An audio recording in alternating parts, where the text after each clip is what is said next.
Bueno, estábamos más o menos por aquí explicando. Realmente de los apuntes habíamos visto solo la parte inicial del libro que diga. Vale, hemos visto los distintos tipos que había, compactos, modulares. Aquí tenéis, por ejemplo, uno que sería completamente modular. Vale, esta es la CPU S7 700. Aquí tenéis esta parte de aquí. Sería la fuente de alimentación. Esta parte de aquí es propiamente lo que es la CPU del autómata. Y todo esto de aquí ya son módulos de entrada-salida. ¿Veis? Está uno ahí como medio levantado. Se pueden componer los que yo necesite para cada aplicación. Aquí la electrónica es mucho más configurable porque yo puedo comprar solo o pedir los módulos que necesite. Aquí, bueno, lleva unas etiquetas que se puede poner lo que hay en cada entrada, ¿no? Aquí están los LED, están aquí en vertical, los LED de activación de cada entrada.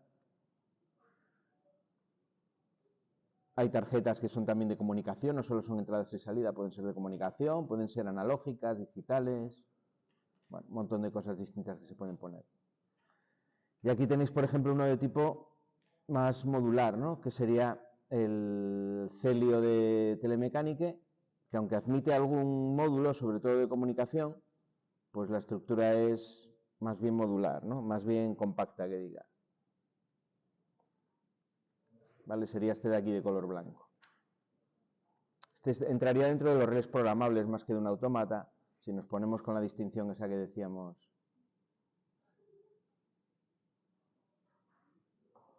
Bueno, también esto lo vamos a ver muy rápido por tener una idea. ¿Qué tengo dentro, qué tiene dentro la electrónica de un autómata? En la CPU básicamente es una placa con un microcontrolador o un microprocesador. Podríamos decir que es un pequeño ordenador con todo lo que tiene un ordenador, ¿vale? Esa placa de CPU pues tendrá su RAM, tiene una memoria volátil que es donde carga el programa que ejecuta el autómata y donde va leyendo las instrucciones. Esa memoria es volátil, si yo apago el autómata, lo que tenga en esa memoria se borra, ¿vale? Luego tiene una EPROM, que es una memoria no volátil, que se graba electrónicamente o eléctricamente, que es donde guardo el programa y donde guardo todos los resultados intermedios que yo necesite. Cuando estuvimos viendo la programación y vimos lo de remanencia que aparece en los bloques de programación, esa remanencia, si yo la activo, lo que hace es que va a guardar el valor de ese bloque en esa memoria EPROM para que cuando vuelva a dar alimentación al autómata, tener ese valor si estaba 1 a 1, si estaba 0 a 0, pero recordar qué valor tenía. Los programas normalmente se van ejecutando de manera cíclica, instrucción a instrucción. Lógicamente lo que yo guardo no son esos bloques que yo tengo en el ordenador, sino que cuando vuelco el programa, el ordenador lo que hace de alguna manera es compilar ese programa, pasarlo a código máquina, que al final es una sucesión de unos y ceros, que es lo que son los programas informáticos en general, y guardarlo en la EPROM, en la zona asignada para el programa de esa EPROM del autómata. Luego cuando arranco el autómata recupera el programa, lo carga en la RAM y empieza a ejecutarlo instrucción por instrucción. En la manera en la que lo dibujo yo en el ordenador, en el programa del logo, iría más o menos de arriba a abajo y de izquierda a derecha, el orden en el que va a generar ese programa en código máquina para ejecutar. Es decir, yo puedo imaginar la ejecución en ese orden en la pantalla del programa del logo, ¿vale? Por tener una idea. En otros tipos de programación, en lo que es, por ejemplo, la programación en contactos, es mucho más claro porque como van formando líneas la programación, ahí sí que está claro que es línea a línea, de arriba a abajo y de izquierda a derecha siempre. Hay menos dudas. Bueno, eso es lo que tiene dentro la CPU. La CPU para poder funcionar va a necesitar de una fuente de alimentación, es decir, necesita un módulo que se encarga simplemente de pasar de la corriente que yo le dé alimentación a la corriente que necesita la placa para funcionar. Normalmente la electrónica funciona bien a 5 voltios, que es la tecnología, lo que se llama la tecnología TTL, que funciona a 5 voltios, o la tecnología CMOS, que funciona a 3,3 voltios. Bueno, pues esa parte de fuente de alimentación saca todas esas tensiones que necesitan los integrados para funcionar. Vale, normalmente en el logo, por ejemplo, que utilizamos nosotros, que es de 230 voltios, tiene dentro una fuente de alimentación que me pasa del 230 a los 5, a los 3,3 voltios, Bueno, la placa de logo va a 3,3 porque es tecnología CMOS, para que pueda funcionar toda esa electrónica, la CPU y todo lo que hay dentro. Hay otros autómatas que la fuente de alimentación, incluso alimentándola a 230, me saca 24 voltios para alimentar las entradas y bueno, tienen diferentes valores de tensión, no solo uno, sino que pueden sacar más. La fuente de alimentación, básicamente lo que es al final es una etapa de rectificación con un puente de diodos, una etapa de filtrado con condensadores y luego adaptadores de tensión, ¿vale? Normalmente hoy en día se hace con integrados, el LM745 me parece que era ahí un montón de ellos, ¿vale? Para diferentes tensiones. Que le metes una tensión en continua y te sacan otra tensión en continua distinta, ¿vale? Luego tiene sus protecciones, tiene una protección contra sobretensiones dentro y, bueno, sus cosillas, ¿no? Para la electrónica, para que funcione. Luego tenemos los módulos de entradas y salidas, o lo que se llama también el interfaz de entradas y salidas, que ya depende que sea modular o sea compacto bueno, y en lo otro anterior también, el PLC, puede estar todo en la misma pieza o puede estar separado.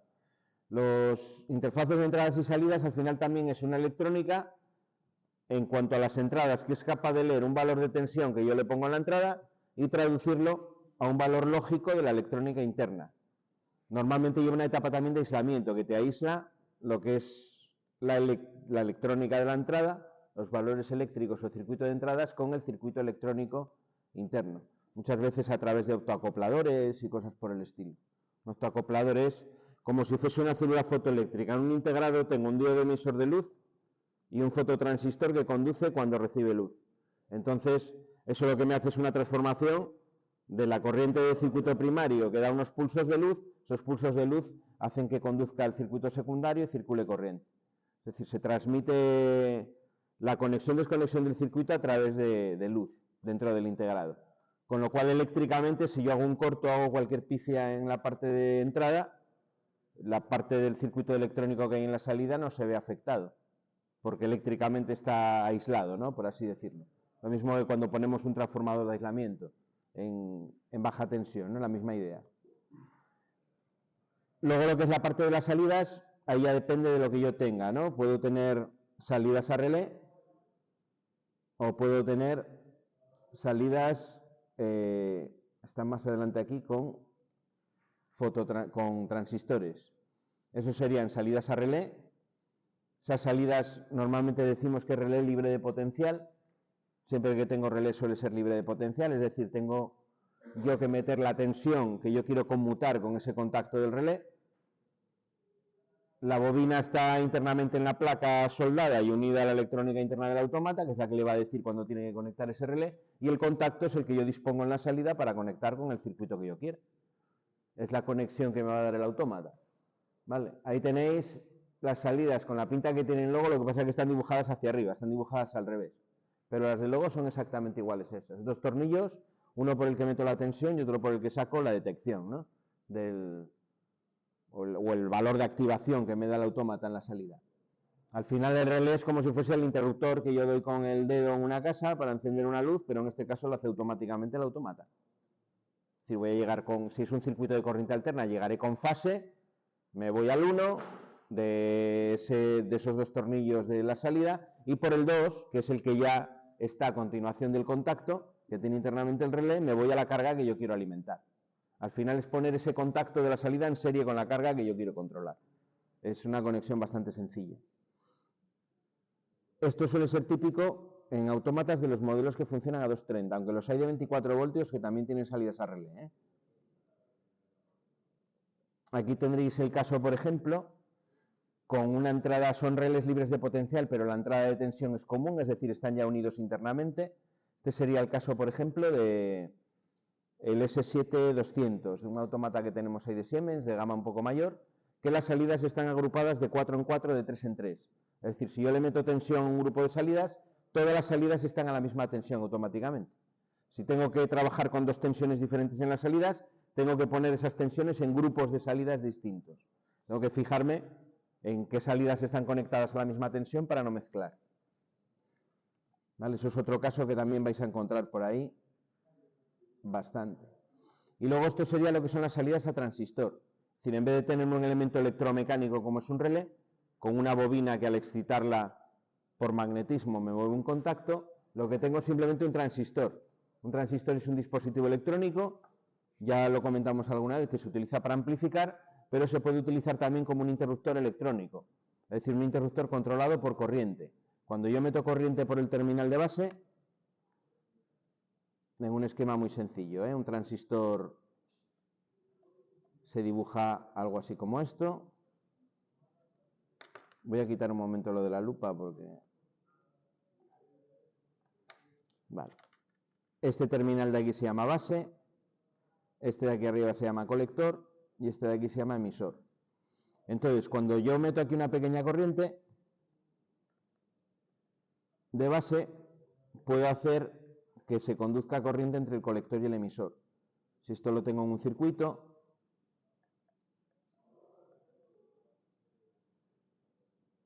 ¿vale? Pues por aquí va a pasar corriente, aquí puedo tener lo que sea, una bobina, por ejemplo.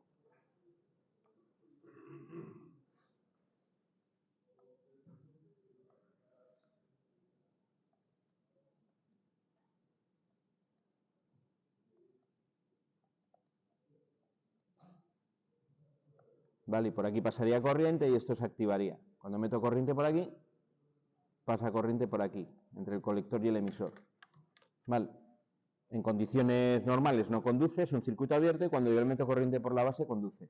Ese es el tipo de salida que tienen muchos de los autómatas. Normalmente los que van a 24 voltios en corriente continua, ¿vale? O a 48 voltios de corriente continua. Los de corriente continua suelen tener en general ese tipo de salida. Esta salida tiene ventajas y la gran ventaja es que esas salidas duran mucho más que una salida relé. Una salida relé es una salida electromecánica que tendrá un número de ciclos de funcionamiento determinado hasta que se estropee. 1 millón de ciclos de maniobras, 2 millones de ciclos de maniobras, lo que sea. Si yo pongo, por ejemplo, una salida relé para hacer parpadeos, algo que está continuamente parpadeando en una frecuencia, por ejemplo, de 1 hercio, pues en poco tiempo me lo cargaré. Ahí debería de utilizar a lo mejor pues un autómata con salida transistor. ¿Por qué? Porque estos transistores pueden conmutar indefinidamente en frecuencias muy altas sin deteriorarse para nada. Si en una salida relé yo la máxima frecuencia de conmutación, ya poniéndome muy optimista, son a lo mejor 5 hercios o 10 hercios, en una salida de este tipo yo puedo conmutar a kilohercios sin ningún problema. ¿Vale? Puedo transmitir anchos de pulso, puedo dar una señal de control, por ejemplo, de modulación de ancho de pulso para controlar un variador, cosas por el estilo. Puedo hacer cosas que con las salidas a relé no puedo hacer, sobre todo cuando me interesa que la salida varíe muy rápidamente, o dar señales pulsantes, cosas por el estilo. Pero sobre todo la duración. En industria normalmente lo que se hace es utilizar autómatas con salida transistor y lo que yo le pongo en la salida es un relé de 24 voltios. Es decir, una conexión muy típica. Vamos a dibujarlo en una hoja nueva.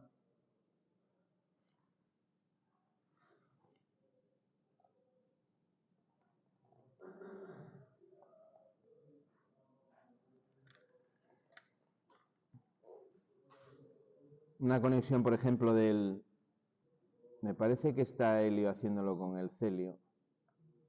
La salida del celio son así. La salida tiene 2 bornes.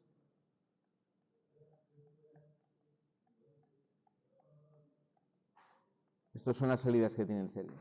Y aquí tiene tornillos que no están conectados a nada, ¿vale? Tiene agujeros, mejor dicho. Aquí internamente el truco es que el positivo está unido ya con todas, ¿no? Yo meto por aquí el positivo y ya le doy tensión a todas las salidas. Bueno, pues lo que hago aquí en la salida, aquí llevaría el positivo. Esto sería el positivo de 24 voltios en corriente continua. Y por aquí lo que pongo es un relé. Pongo un K1A, un K2A, un K3A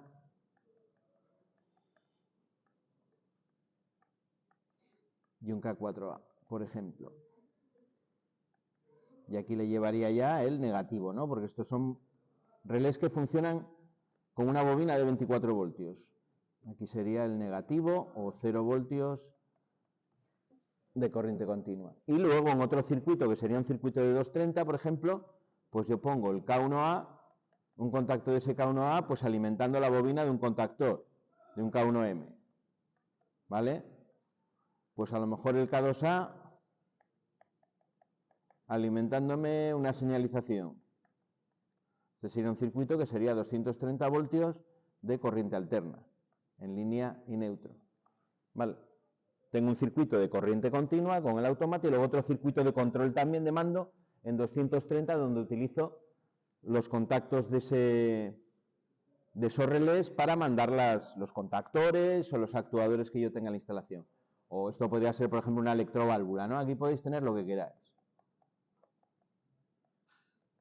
Por ejemplo, una instalación neumática, pues aquí tendría una electroválvula para un cilindro, lo que sea. ¿Vale? Por eso es muy típico ver en los cuadros industriales, cuando tenemos autómatas, normalmente son a 24 voltios, filas de relés.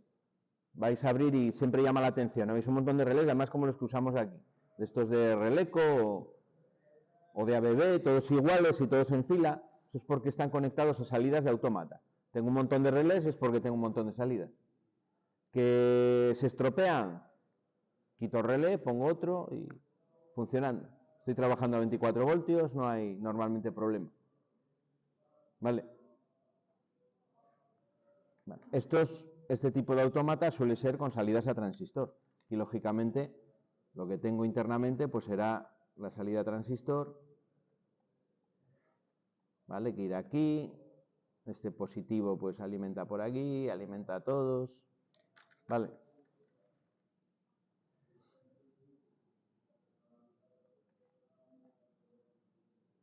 Vale. Desde el punto de vista de conexión de lo que yo pongo en las salidas, los actuadores tenéis ahí en el libro que se pueden conectar de diferentes maneras, ¿no? De hecho, yo acabo de enseñaros otra distinta. Los hay que tienen, por ejemplo, de corriente continua, los dos que tenéis a la izquierda, que representados ahí. Les llevo el negativo a la masa y directamente del autómata yo ya saco el positivo, ¿no? No necesito llevarles como a los relés otra conexión con la tensión. También puede pasar en autómatas de corriente alterna, el que tenéis a la derecha, que no haga falta llevarles la fase a las salidas, que internamente me den la tensión de línea, también puede pasar. Los hay, por ejemplo, de corriente continua que se alimentan con 2 tornillos desde cada salida directamente también, sin ningún cable exterior. Es decir, el autómata les da el positivo y el negativo.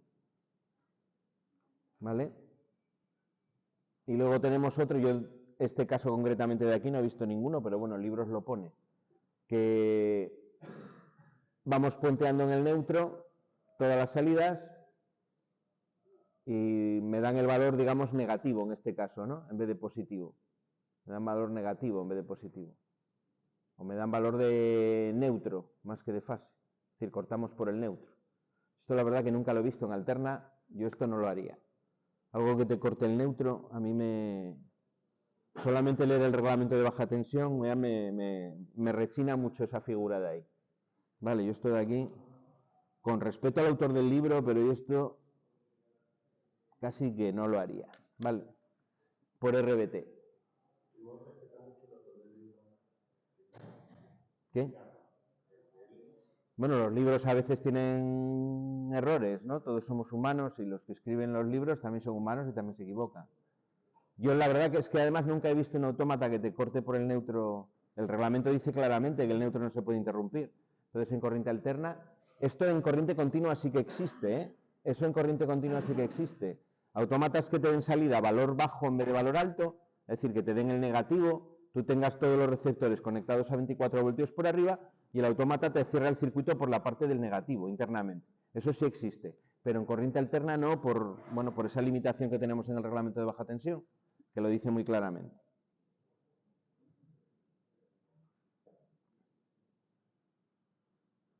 Vale, el libro está muy bien, ¿eh? Aparte de eso, lo que pasa, este en concreto está muy bien.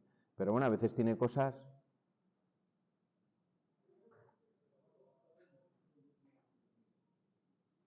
Esto puede ser fruto a lo mejor de haber interpretado mal una figura de un fabricante o lo que sea, pero a veces la información que dan los fabricantes también puede llegar a la confusión.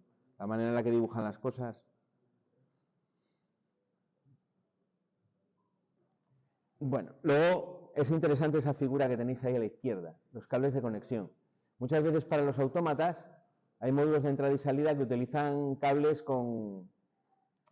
normalizados, que suelen estar normalizados, tipo los cables, los puertos paralelos antiguos de las impresoras, ¿vale? Para conectar un montón de entradas y salidas de una manera sencilla. Cuando tengo muchas entradas y muchas salidas, sobre todo si estoy trabajando corriente continua, a 24 voltios, pues es mucho más cómodo hacer ese tipo de conexiones con ese tipo de cables, porque me elimina mucho cableado. Luego yo ya voy a tener un conector que encajará con la otra parte y ya me transformará pues a los cables que van a los relés de salida o a lo que sea. Vale. Entradas analógicas. También interesante, no vamos a trabajar aquí con analógica, pero porque lo sepáis. Normalmente hay dos tipos de valores de entradas y salidas analógicos, que son entradas y salidas analógicas de tensión y entradas y salidas analógicas de corriente. Las de tensión, la normalizada suele ser de 0 a 10 voltios, aunque las tenéis también, por ejemplo, hasta 5 voltios. ¿Vale? En algunos se ven, en el Celio, por ejemplo, las entradas analógicas que tiene me parece que van hasta 5 voltios, en vez de hasta 10. Una entrada analógica es una entrada que está preparada para manejar un valor continuo de tensión. Si yo en esa entrada de tensión meto un valor entre 0 y 10 voltios y el autómata es capaz de leerlo, convertirlo a un valor digital, tiene una parte, un circuito electrónico que se llama conversor analógico digital, que transforma en un numerito digital, en número, sí, binario, esa cantidad analógica, ¿no? Esa cantidad. Y luego internamente el programa pues puede operar con esa cantidad. Lo que se utiliza con muchos tipos de sensores, por ejemplo, si yo quiero saber la temperatura, de una manera exacta, no me vale con tener un termostato que a partir de una temperatura me corte o me abra el contacto. Yo necesito tener un sensor que me mida de manera continua la temperatura y que me dé un valor al final. Bueno, eso se hace con un sensor de temperatura de tipo analógico. Los hay de muchos tipos, basado en resistencias de estas PTC, por ejemplo. Es una resistencia que varía con la temperatura y entonces en función de la temperatura la resistencia cambia, ¿no? Con un circuito electrónico yo puedo detectar, jugando con la tensión y la intensidad, qué valor de temperatura tengo, ¿no? Haciendo una conversión. Bueno, pues el autómata es capaz de leer ese valor de tensión que me da esa resistencia y transformarlo en un valor binario para operar dentro del programa. El logo, de hecho, lo pasamos por encima porque no vamos a trabajar con ellas, pero tiene funciones específicas para manejar datos analógicos. Pues, por ejemplo, tiene una operación de comparación. Si el valor está por encima de este valor, me da salida. Si está por debajo, no me da salida.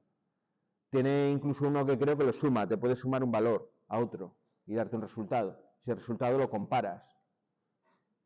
¿Vale? Hay un montón de... Bueno, el mundo de la analógica es muy complicado, ¿no? Es complejo. Complicado no complejo. Porque tiene muchos sensores y se hacen muchas cosas con esos valores analógicos. Sería el campo de lo que llamamos la instrumentación industrial. Es también el campo, o cuando hablamos, por ejemplo, llegáis a hablar de automática, más que automatismo, se está refiriendo sobre todo al control analógico, que hoy en día es control discreto, no es analógico, porque se hace al final con circuitos digitales, es digital, pero basado en entradas analógicas. Control de procesos de manera continua, ¿vale? Por ejemplo,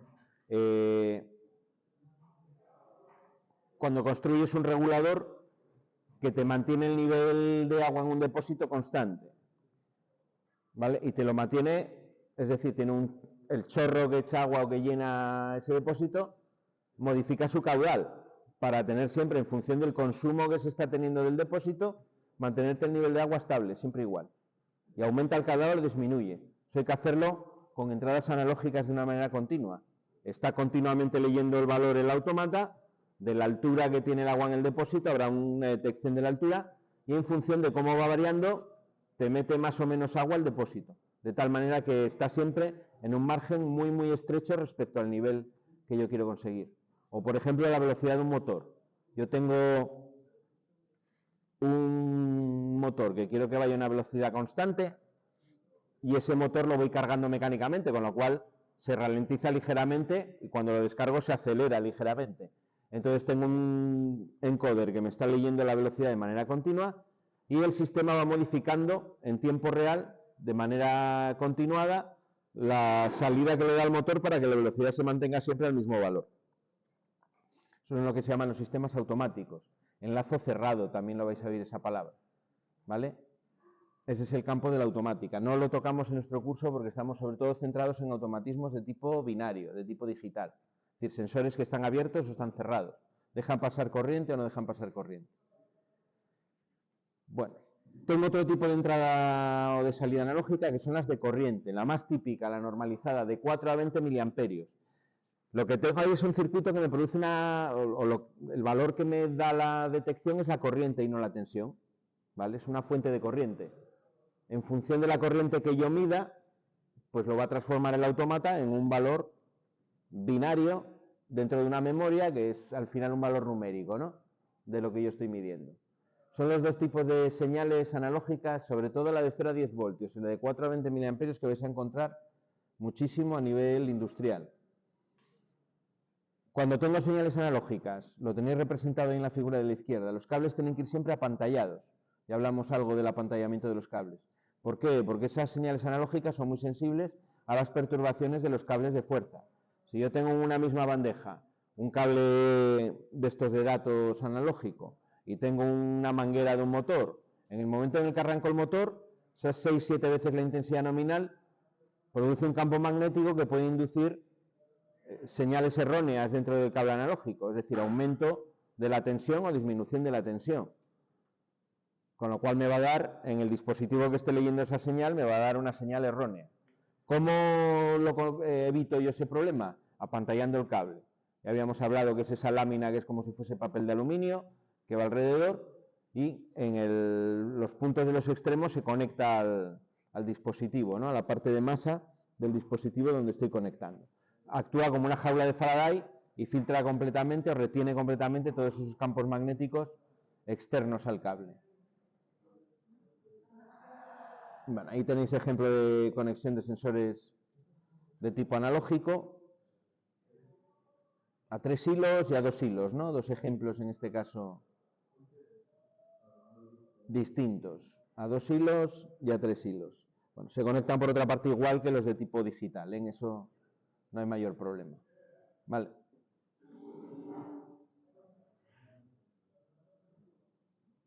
Vale, las salidas analógicas, un poco lo mismo.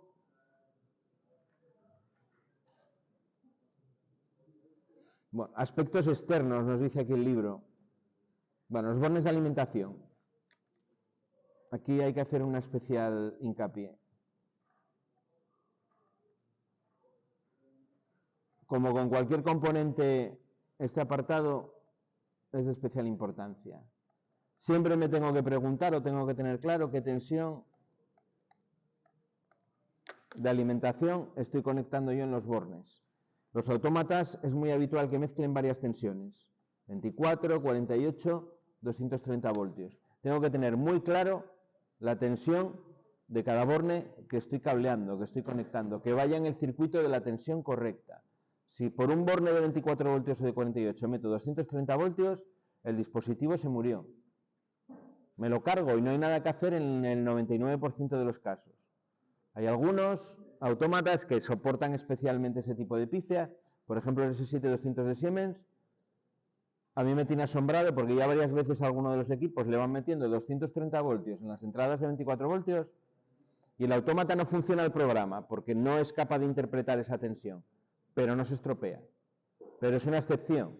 Eso no quiere decir que mañana lo hagamos y nos lo carguemos, ¿vale? Porque yo la verdad que no entiendo bien por qué lo ha aguantado, pero lo aguanta. En la mayor parte, el 99% de los autómatas hacéis eso y os lo cargáis. Con un variador exactamente lo mismo. Dispositivos que mezclen tensiones distintas. En entradas y salidas hay que tener mucha atención a la hora de cablear. Y fijarse muy bien. Los dispositivos van a tener leyendas, van a tener serigrafiados los valores de tensión de cada entrada, ¿vale? Hay una cosa que me da una pista muy grande, que es, si veo esto, esos dos bornes son de corriente continua. Si veo algo como esto, lo más probable es que esos dos bornes sean de corriente alterna, Ya la propia nomenclatura de los bornes me está dando pista, ¿vale? Consultar el manual del fabricante para saber qué tensiones puedo meter por cada borne. Normalmente los autómatas van a tener una leyenda donde te va a poner cosas como 24 voltios de C o 24 voltios del símbolo de continua o 230 voltios de símbolo de alterna. Siempre vas a tener esa referencia de tensión escrita por algún lado. Pues bueno, mirarla y asegurarme. Incluso cuando se utiliza material que acabo de traer del almacén, que está nuevo, que saco de la caja, porque a lo mejor lo que tú has cogido del almacén no es lo que tienes que poner en el cuadro, está mal el material, está mal almacenado, o el pedido ha venido mal, o... Vale. Digo esto porque físicamente los autómatas, un logo de 24 voltios a un logo de 230 son iguales. Tienes que fijarte en la letra pequeña, nunca mejor dicho, que aparece sobre el logo para saber el valor de tensión. Hacer ese esfuerzo de fijaros. Aquí no funciona el trabajar en modo automático.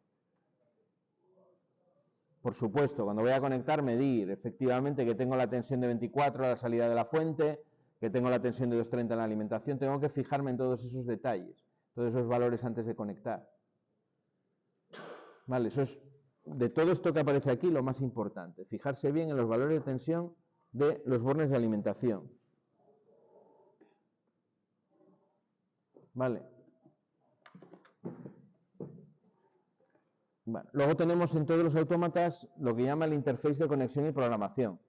Vamos a tener en todos un puerto de comunicación por el que poder conectarlo a una programadora, a un PC y poder programar. ¿Qué tipos de interfaces tenemos? Básicamente van a ser dos, ¿vale? Principalmente, que son las conexiones de tipo serie, con diferentes acabados en cuanto a la forma que toma el conector, o conexiones de tipo Ethernet con cable de red. Hoy en día es lo más típico, las dos opciones que se suelen encontrar más. Aquí tenemos en el logo de los dos tipos. Tenemos unos que van con un cable de red, que ya visteis algunos que el puerto o la forma que tienen los pines es propia del fabricante. Si vamos al Celio o al de Schneider, tiene otro cable completamente distinto. Es decir, cada autómata, en ese caso, tiene un cable específico que me suministra el mismo fabricante y que tengo que adquirir si quiero realizar la programación desde el ordenador. Y luego tengo el otro grupo que son los cables Ethernet, que normalmente ahí te vale cualquier cable. Es un cable de RJ45 normal, por los dos extremos. Normalmente se conectan directamente conectados a la tarjeta de red del ordenador o a través de un router o de una toma de pared. La condición normalmente que tienen todos es que estén dentro del mismo rango de direcciones IP para poder programarlo.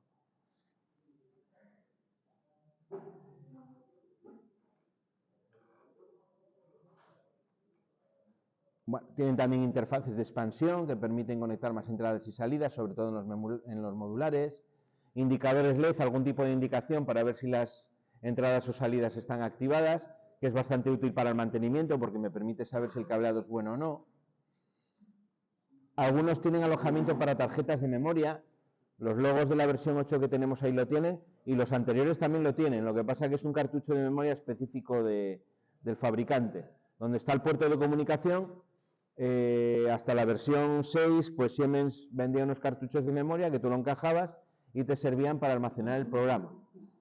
Podías grabar el programa en ese cartucho y con ese mismo cartucho se lo ponías otro logo y copiabas del cartucho el programa. Era una manera de transferir el programa de un logo a otro, ¿vale? Y a veces también servían, lo podías utilizar, yo creo que en el caso de Siemens, para guardar valores del programa, de esos remanentes, guardarlos en el cartucho de memoria, ¿vale? O, por ejemplo, un contador de horas de funcionamiento para saber las horas que lleva y cosas así. Hoy en día, la versión 8 lo que traen es una tarjeta micro SD que yo le puedo meter y puedo hacer la misma función. Creo, porque no lo he probado, me lo han dicho, o creo haberlo leído por ahí, que en el caso del logo de Siemens hay que comprar una tarjeta de Siemens. No te vale una SD, una micro SD de las que compras en el Carrefour. Bueno, muchos fabricantes lo hacen pues para venderte. No creo que ganen mucho dinero vendiendo tarjetas SD Siemens, pero bueno, cosas de los fabricantes que a veces tienen, ¿no? Con los cables de comunicación pasa igual. Con los autómatas, bueno, ahora como es cable de red ya nada, pero en los antiguos El cable llevaba en medio como una cajita con una electrónica ahí que te impedía hacer una comunicación serie normal. Es decir, tú no podías comprar un conector como el del autómata en los dos extremos y hacerte tu cable, simplemente sabiendo las conexiones. Necesitabas una electrónica en medio que, bueno, al final lo que hacía era que tenías que comprar el cable, el que te vendían ellos. Sí, te meten, a veces son electrónicas muy chorras, pero claro. Bueno, de hecho en el modelo S5 esos cables ya se habían copiado y entonces ya tenías por ahí circulando, te pasaban iba a decir por internet, pero de aquella yo cuando me llegó no me llegó por internet, el internet estaba empezando. Pero que había por ahí, bueno, te pasaban papel con el esquema para el cable de comunicación del S5 y podías construirte tu propio cable. Llevaba no sé qué integrado que tenías que poner, un par de resistencias ahí y ya tenías la cajita mágica de Siemens copiada.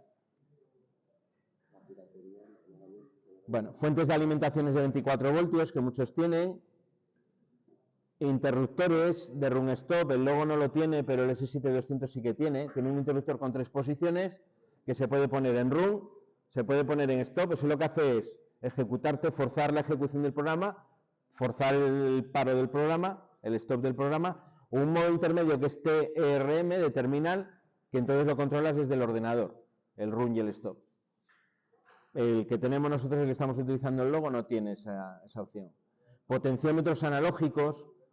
Este, por ejemplo, que es el S7200, este lo tiene. Debajo de esta tapa que tiene aquí a la derecha, tiene un potenciómetro. Potenciómetro es un tornillín que tú metes el destornillador y lo puedes girar y te sirve como valor, por ejemplo, de comparación para un sensor o sensor analógico. Si quieres comparar una señal con un valor que tú le das, el valor se lo das a través de ese potenciómetro. Bueno, esa es la pinta que tiene un S7200. Con este vamos a hacer alguna cosita también antes de terminar, para que lo veáis. También lleva otro tipo de programación y bueno, es interesante. La programación, que algo hemos estado viendo. Bueno, ahí tenéis diferentes tipos de cables, para que veáis la variedad. Los hay de USB, serie por el otro lado. Normalmente cada uno, fijaros, con su conector. Esta parte de aquí es el conector del autómata, igual que esta y esta de aquí. Conexiones de lo más variado. Este pantallazo que tenéis aquí en el libro, este es del S7200 de Siemens. El programa se llama MicroWin, el software de programación.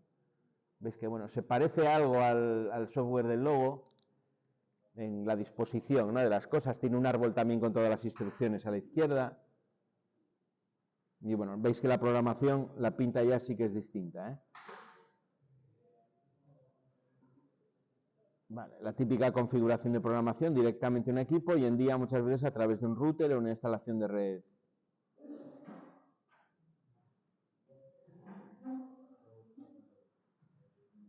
Bueno, esto ya también, esto casi es antiguo, pero bueno, que sepáis que esto existía. Antiguamente, para los autómatas había lo que se llamaban las programadoras, que eran como una especie de calculadoras. La pinta que tenía era una calculadora, con una pantalla bastante grande, y las instrucciones se metían ahí en el teclado, en modo texto muchas veces, ahí a huevo. Yo alguna utilicé con el S5 y la verdad que era un dolor. Casi tan dolor o incluso más que programar en la pantalla del logo. Bueno, yo creo que menos, porque aquí metías en tipo texto las instrucciones y bueno, en un teclado que tenía letras y números, ibas metiendo y había menos riesgo de equivocación. Pero bueno, era muy tedioso porque tienes que ir instrucción a instrucción, te equivocabas en una y ya te daba error y bueno, lo de siempre. ¿Vale? Eso es lo que se llaman las programadoras. Ahí tenéis a la derecha una que está, en este caso es de Telemecanique, pero bueno, solía tener cada fabricante las suyas. Y luego se podía conectar también a través de ordenador, Pero bueno, para una planta industrial lo práctico era irse con la programadora. Estamos hablando de un tiempo donde los portátiles no eran tan comunes como son ahora, ¿vale? Los portátiles que había de aquella pues eran normalmente muy grandes y poco manejables.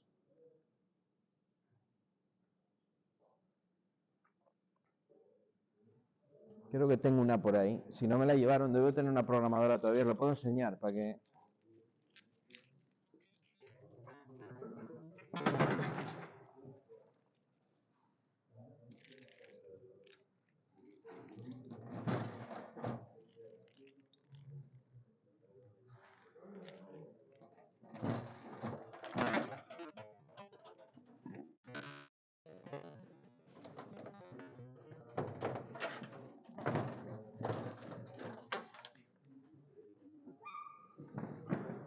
Esta es de un autómata que ya no tenemos, del S5 de Siemens, un autómata de hace un montón de años, y quedó por aquí todavía alguna programadora. Bueno, calculadora.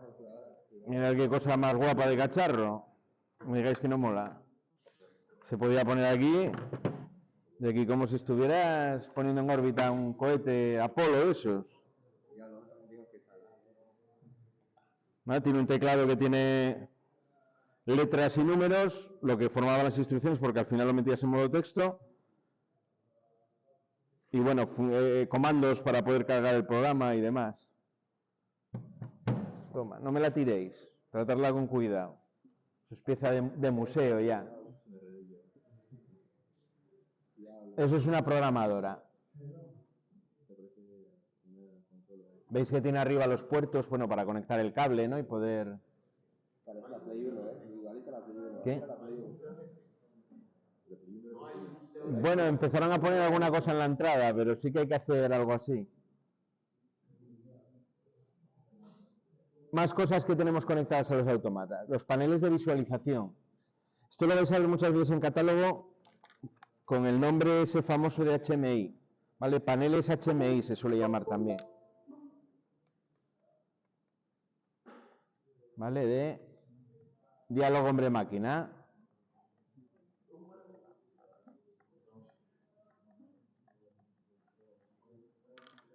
¿Vale? En español se traduce como diálogo hombre-máquina, pero es de Human Machine Interface. Comunicación hombre-máquina, ¿no? Podríamos traducirlo también.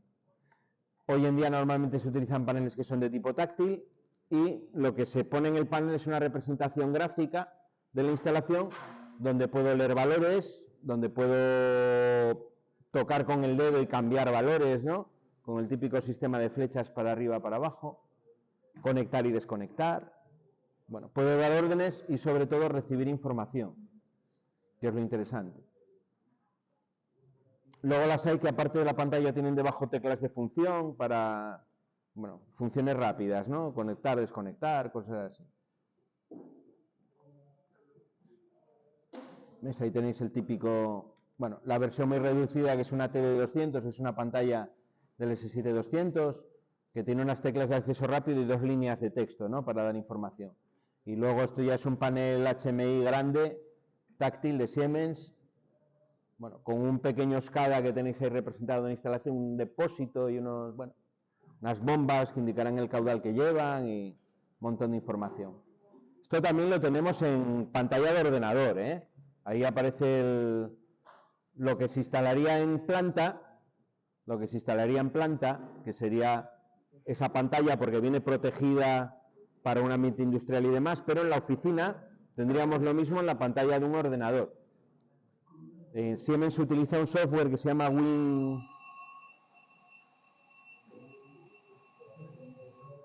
WinCC, que es el software que llevan esas pantallas. Las pantallas al final es como si fuese un ordenador y es el mismo que instalas en el PC pues para poder tener esa función de SCADA, ¿no? En el ordenador.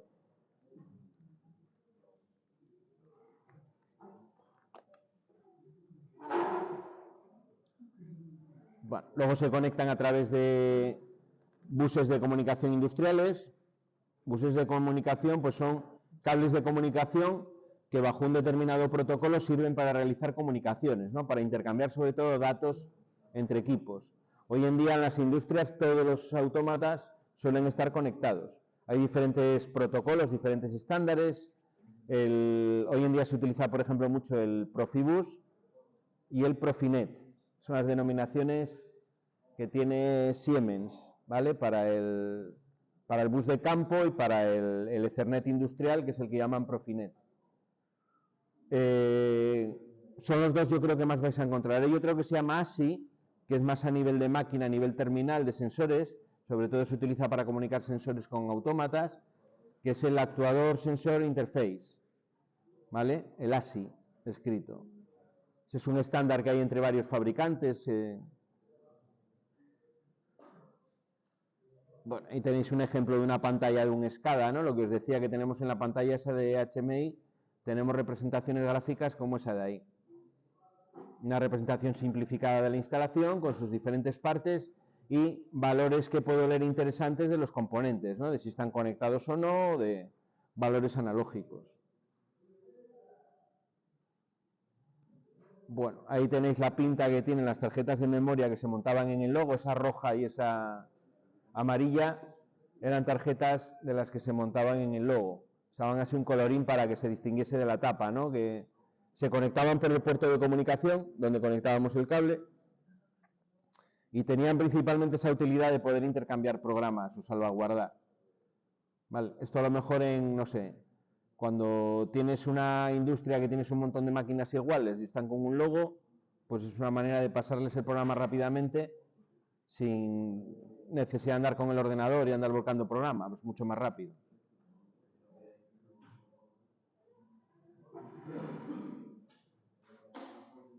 Vale, hasta aquí preguntas.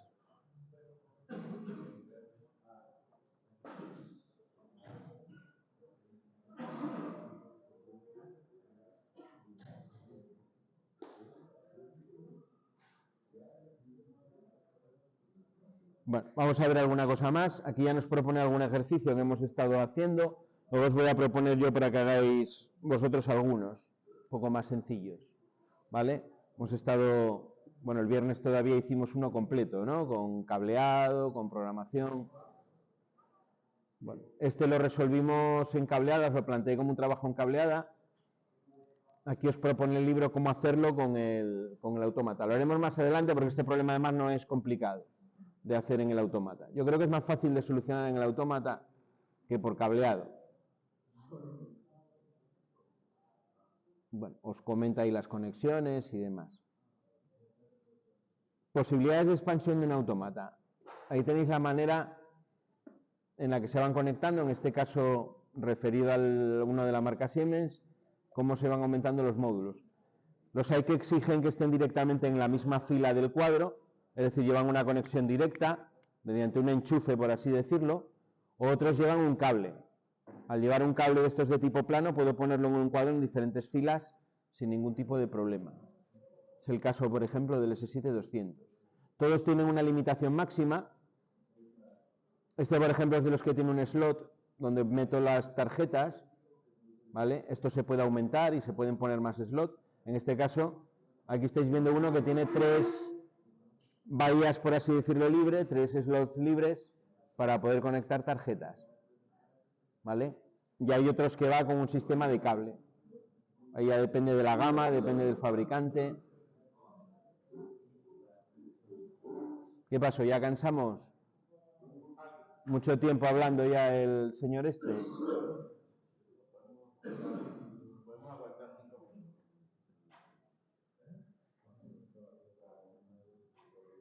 Bueno, os comenta aquí de los buses de comunicación, lo que os estaba comentando. Vale, eso es la estructura que tendría muy simplificada una instalación de automatización con un bus. Al final lo que se trata es poder intercambiar información entre todos los componentes. Para ello lo que hace falta, lo que hay en la base de esa comunicación, es lo que se llama un protocolo. Un protocolo es un formato que tienen los datos que viajan por ese cable para que los componentes puedan entenderlo y puedan comunicarse.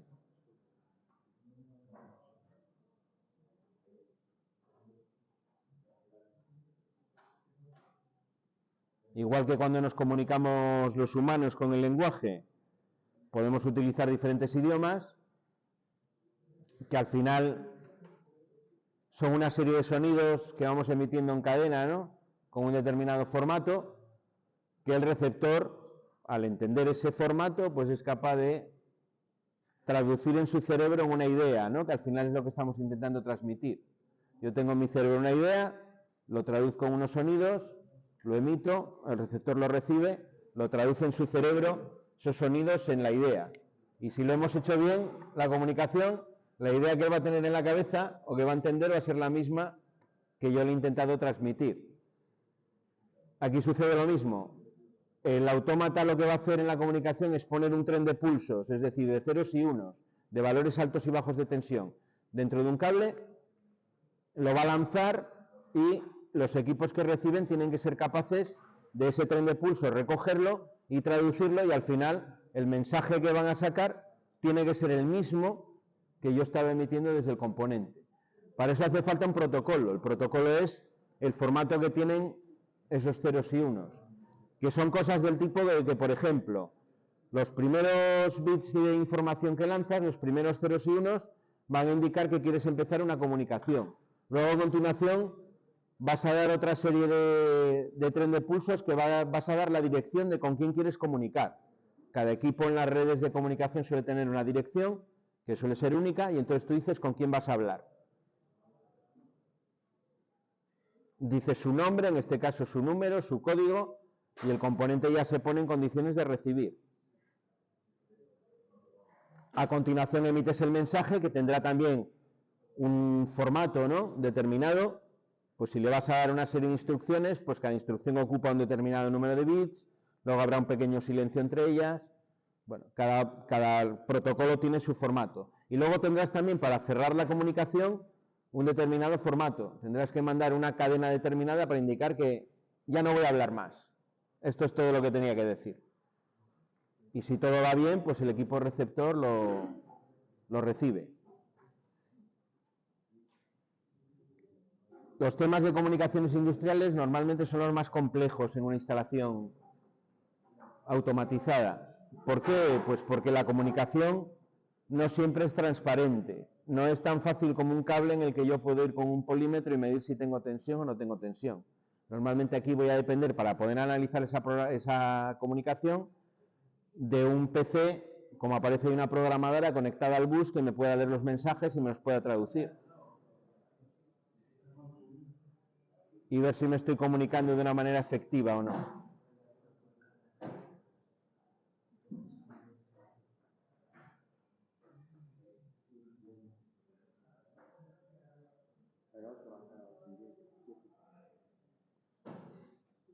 Bueno, pues la estructura sería esa de ahí. Puedo tener en la misma red convivir diferentes protocolos. Lo único que tendré que tener siempre un elemento que me va a hacer el paso, ¿no?, con las tarjetas adecuadas para poder traducir la información de uno a otro. Ahí se venden incluso tarjetas o equipos que se ocupan únicamente de traducir un protocolo a otro protocolo. Tenéis, por ejemplo, que entra un Profinet y lo traduce para una determinada zona de la instalación a un Profibus, por ejemplo. Y hay un elemento que se encarga de hacer esa traducción, de traducir. También hay traducción aquí en las comunicaciones industriales.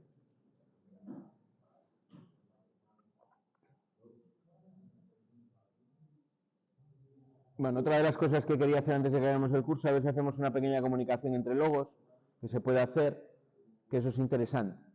Pasa que la estuve probando el otro día y como la red ahí la tenemos súper protegida en el aula E3, pues da bastantes problemas. Pero bueno, voy a ver si consigo un router y lo hacemos directamente con un router que no pase por la red, y entonces es muy fácil de ver la comunicación. Para que veáis lo que son primero las direcciones IP, que os suene al menos lo que es una dirección IP, que sepáis cambiarla en el logo y que sepáis mandar, por ejemplo, pues una entrada o una salida de un logo a otro logo, ¿no?, y hacer algo con ello. Bueno, aquí tenéis en el libro, os explica todo lo de los buses de comunicación, ¿vale? El verde es el morado este de aquí, que suele ser el color que llevan los cables de Profibus, y luego los de color verde suelen ser los de Profinet, los de Cernet, ¿vale? El color también me da una pista. Bueno, vamos a dejarlo por ahí, la parte de explicar aquí. Ahora voy a dejar yo de trabajar y vais a empezar a trabajar vosotros, que me resulta más divertido. Entonces vamos a hacer lo siguiente.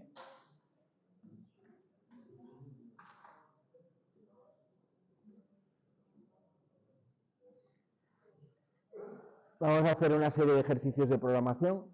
Estos van a ser de programación. Para recoger ahora, lo vamos a hacer en una de las hojas de taller con nombre, apellidos y número. Vamos a resolverlos en orden en esa hoja, y luego lo que vamos a hacer, vamos a coger los teléfonos, vamos a hacerle una foto y lo vamos a subir a una tarea de Classroom, ¿vale? Va a llevar su nota, tenéis ahí una rúbrica, se va a corregir en función del número de ejercicios que estén bien o que estén mal. La nota va a ir, a medida que voy teniendo fallos en ejercicios, va disminuyendo. No, es para hacer aquí, ahora. Es para hacer aquí ahora y lo voy a recoger cuando esté terminado.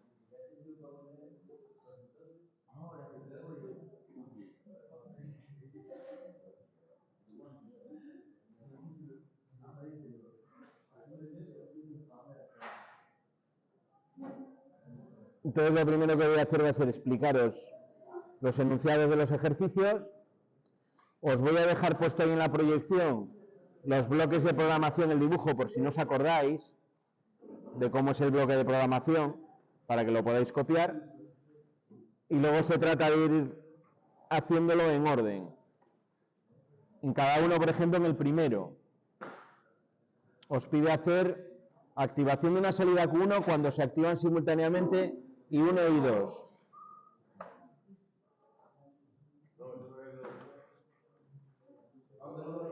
Vienes aquí, me lo dejas y de paso dejas el móvil. Y ya matamos dos pájaros de un tiro.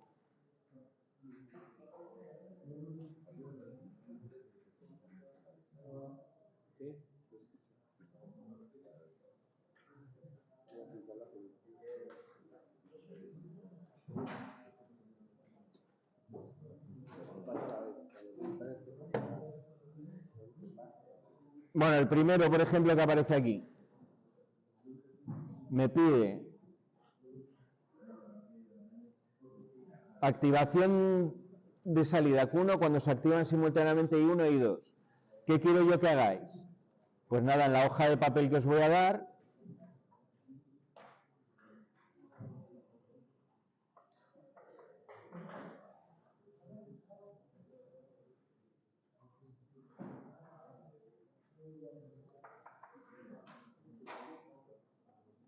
dibujáis el bloque de programación que tengo que utilizar para hacer eso, lo más curioso que podáis, que en este caso va a ser una puerta ANZ, me parece, ¿no? Porque dice simultáneamente la puerta ANZ, que va a ser esta de aquí. Aquí dibujaríamos la salida, pues como me queda en la pantalla del software, que es algo así, las entradas y salidas me las dibuja dentro de un cuadrado, y aquí dibujaría pues una entrada I1, una entrada I2,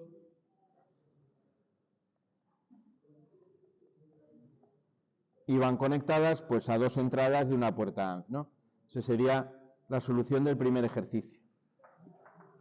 Los primeros son muy sencillitos, que se resuelven en nada. Bueno, luego el 2 es también del mismo estilo, pero con otra función distinta.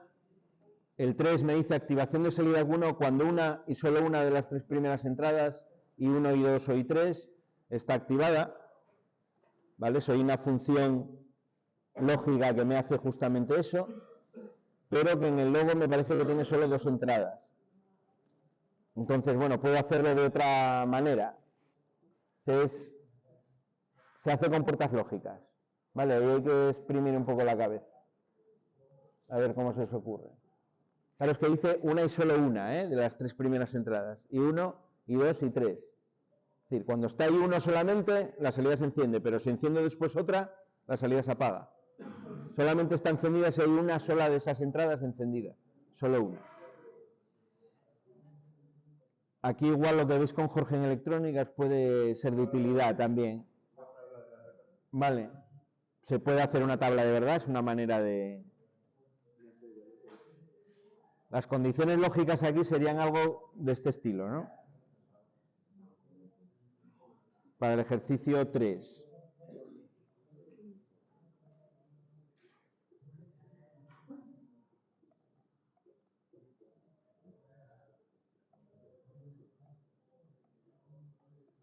De hecho, la condición lógica os la voy a poner aquí. Va a ser esta.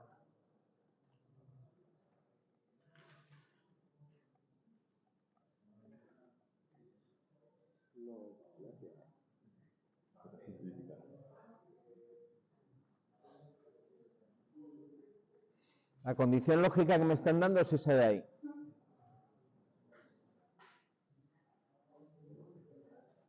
Fijaros que esto será 1. ¿Cuándo? O bien I1 está 1, o bien I2 está 1, o bien I3 está 1. Fijaros que si yo sustituyo esto por esa combinación,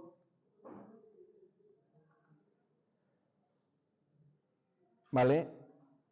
Por cualquiera de las tres, no por las tres a la vez, por esta combinación o por esa combinación.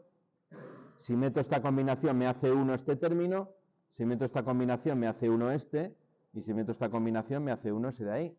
¿Por qué? Porque al sustituir esto es 1 por 0 negado que es 1 por 0 negado que es 1, ¿no? Vale, los estoy mezclando, igual los liáis. Imaginaos que meto esa primera combinación para todo y yo sustituyo. Esto me queda, aquí sería la misma combinación, ¿no? 1, 0, 0 y 1, 0, 0. 1 negado sería 0 por 1. Aquí sería 0 por 1 por 0. Esto sería 0 y esto sería 0. La suma basta con que 1 sea 1 para que la salida sea 1, ¿no? Aquí el resultado sería 1. Si meto la combinación que me hace 1 el segundo, va a ser 1 también, porque va a ser 1 el segundo término. Si meto la combinación esta de aquí, bueno, la que había puesto antes, que me hace 1 el tercero, también va a ser 1. Vale, eso cumple con esa condición lógica que da el enunciado. La ecuación lógica que me describe ese enunciado sería esta de aquí. Ecuación lógica ya os lo doy yo. ¿Cómo hago esto en puertas lógicas? Producto lógico AND, suma lógica OR. ¿Vale? Ya lo tenéis. Si sé que la suma es una puerta OR y el AND es el producto lógico, y sé además que la negación es este bloque de aquí, ¿no? El bloque de la negación. Pues ya está, es pasar esta expresión a puertas. Vale, ese sería el tercero, es lo que os está pidiendo.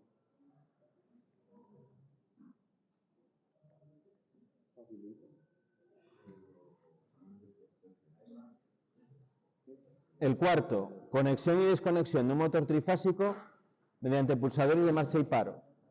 El motor no debe de funcionar si se ha disparado el térmico. Esto lo hemos visto ya, cómo se hace. Es la práctica 14, que la hemos explicado. El que hicimos el viernes va en la misma línea. En esto, si recordáis, lo que utilizamos como base para programar, ¿qué es? La báscula RS, ¿no? Utilizo una báscula RS que va directamente a la salida. Por la entrada set lo que voy a meter va a ser las órdenes de marcha. Por la entrada reset lo que meto son las órdenes de paro o las incompatibilidades si las tengo. Vale, van a la entrada de reset. Eso es como resolvemos el marcha, paro, realimentación en el logo. De esto hemos hecho varios ya, ¿eh? Lo que quiero hoy en parte es ver también de todo eso que hemos visto que habéis entendido. El número 5, conexión y desconexión de una salida Q1 con pulsaciones sucesivas de I1. Disponemos de una entrada de reset o desactivación. Habíamos visto también que había un bloque del logo que hacía exactamente eso. Eso es un solo bloque, que es el relé de impulsos. ¿Vale? El relé de impulsos es este de aquí, que está numerado ahí en la pantalla como bloque 06. Ese es el relé de impulsos. Fijaros que tiene una entrada TRG, que es por donde yo meto ese pulsador que conecta y desconecta, hace las funciones de un teleruptor, y luego tiene una entrada de set y otra entrada de reset. Pues bueno, si tengo que además de disponer de una entrada que me lo apaga, la voy a meter por el reset. Sin más.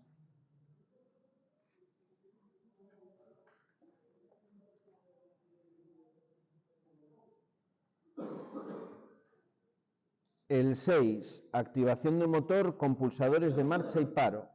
El motor se apagará a los 2 minutos de estar funcionando. Es muy parecido al 4, pero esta vez no me habla nada del térmico, como no me dice no lo voy a poner un térmico, pero tengo que hacer que se me apague a los 2 minutos. ¿Cómo hago que se apague a los 2 minutos? La práctica 14 que también explicamos es exactamente eso de ahí. Si le sumamos el térmico sería la práctica 14, ese enunciado. Pues utilizando, por ejemplo, un temporizador de retardo a la conexión, ¿no? Como este que tenéis aquí, que viene numerado como bloque 4.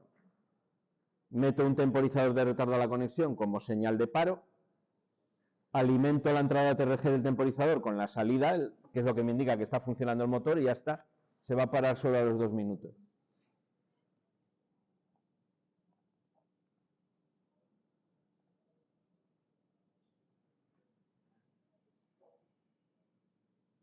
Y luego el último, el arranque estrella-triángulo.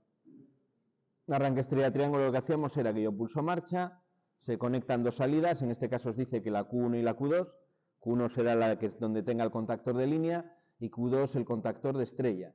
A los 3 segundos se desactiva la Q2 y se activa la Q3, que sería el de triángulo.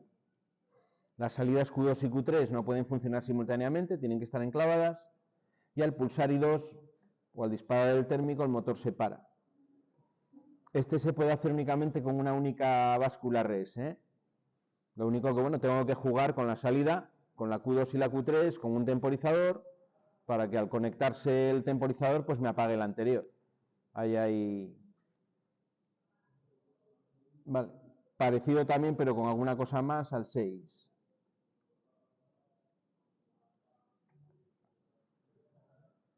Bueno, entonces, repito, vamos a hacer lo siguiente. Os reparto la hoja, la que tenemos de taller, ponemos nombre, apellidos y número, la fecha de hoy, el título que le vamos a poner va a ser ejercicios luego sin más, y luego los vamos resolviendo en orden, que quede curioso, que se entienda lo que escribís. Cuando acabemos el tiempo venimos a por el móvil, le hacemos la foto y lo subimos a la tarea de Classroom. Vale.